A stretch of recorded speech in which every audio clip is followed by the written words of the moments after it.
The best thing to do is just get money with her, bro. Like, don't even try to poke her, cause soon as you start digging in her guts, she gonna start hating your guts.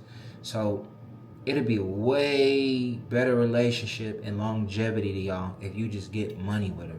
Women love money.